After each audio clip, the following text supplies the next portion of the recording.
Independence Hall, having written that document, not ratifying it, of course, but having written it. A lady approached me on the steps, and she said, "What kind of government have you given us, Dr. Franklin?" I appreciate it when people call me doctor, even though I dropped out of school at the age of 14. More about that later. "What kind of government have you given us?"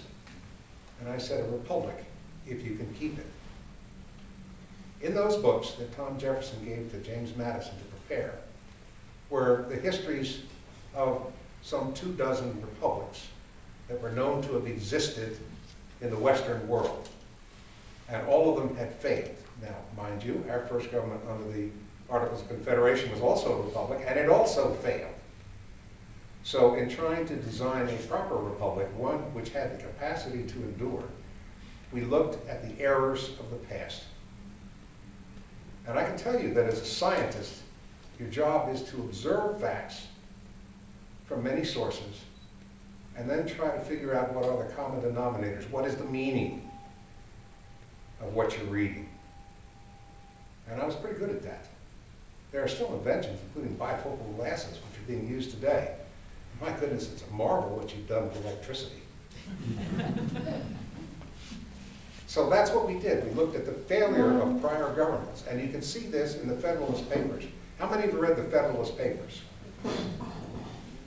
That is a fantastic source for learning how and why we got the government we got, and it is also an excellent source for seeing where we failed.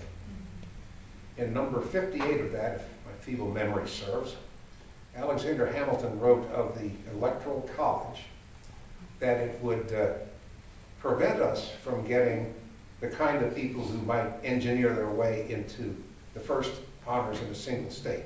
He said, people with talents for low intrigue and the liberal arts of popularity might achieve first honors in a single state, but no one with such poor virtue could ever become president of the United States.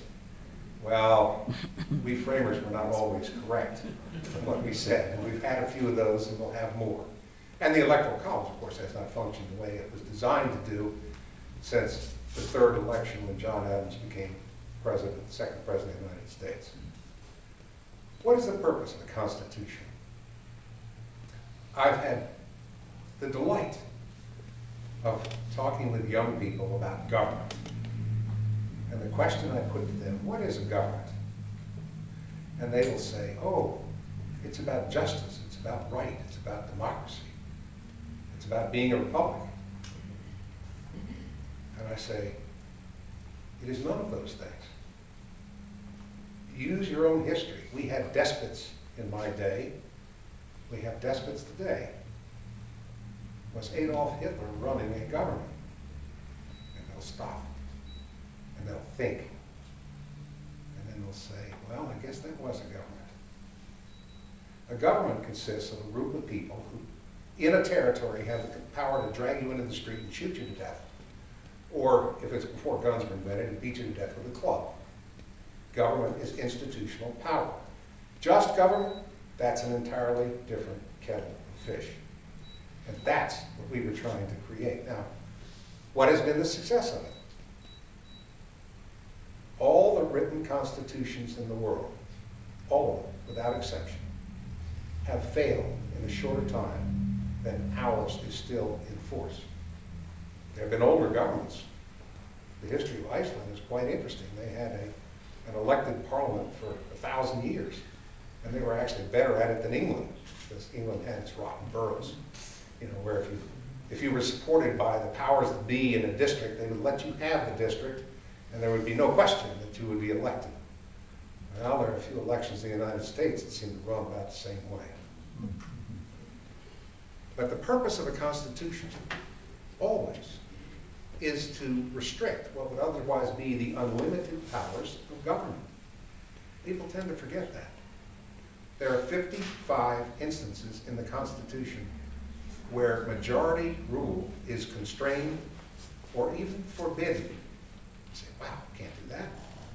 Well, yes, no state can lose its 2 senators or its territorial integrity without its consent.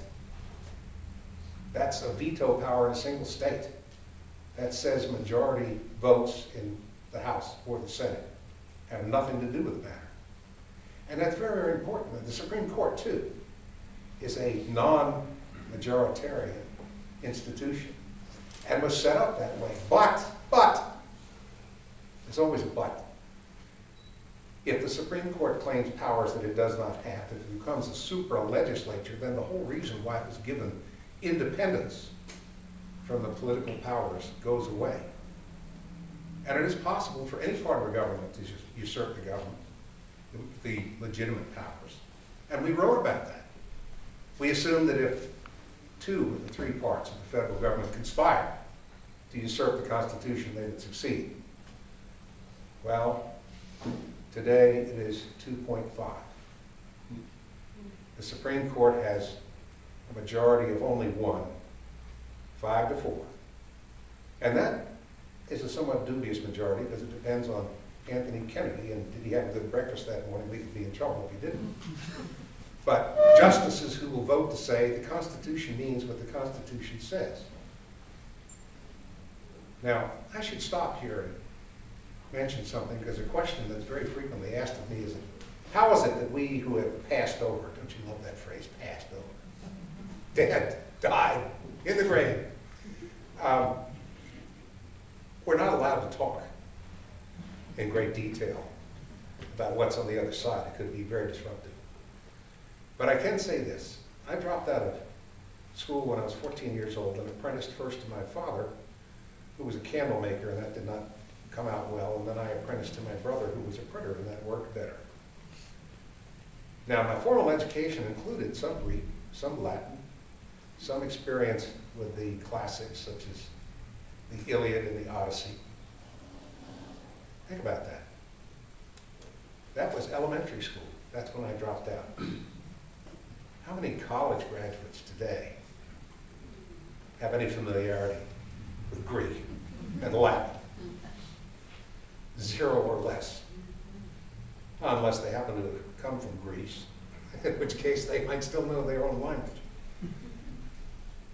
And this is part of the problem that you have, because to the extent that the next generation knows and understands what we did and how we did it and why it's important, to that extent only will they work to protect it. You are the 12th generation since we walked down the steps of Independence Hall, having written the Constitution. Now, mind you, about 7,000 of the men and women who wrote the Constitution are still alive. You say, what? No women were in that hall, and nobody's alive from then. Well, the Constitution says that when it's amended, whatever the amendment is, it has the same force and effect as if it was in the base original Constitution. So therefore, the men and women in the state legislatures across this nation who voted in 1992 to ratify the last of the Bill of Rights, which is now Amendment 17, as Casey Stengel says, you can look it up, are still alive. They are part of your framers. But the important thing, and there's a phrase, oh, I forgot to finish my statement about what we know and how we know it. I was a reader. I bought and read and kept every book I could get my hands on from the age of 14 until I died. That was my education. And today, if you walk into a great public library, like the one in New York, which is perhaps the best public library you have in the country, a lot of college libraries are quite excellent, and you simply read for 4 or 5 years, you can come out with a far better education than many people who take programs in allegedly fine institutions from allegedly capable professors. I say to my students always, read the original documents. Do not take my word for anything, because it is my opinion, and it's based on my experiences. Read the original documents. Now,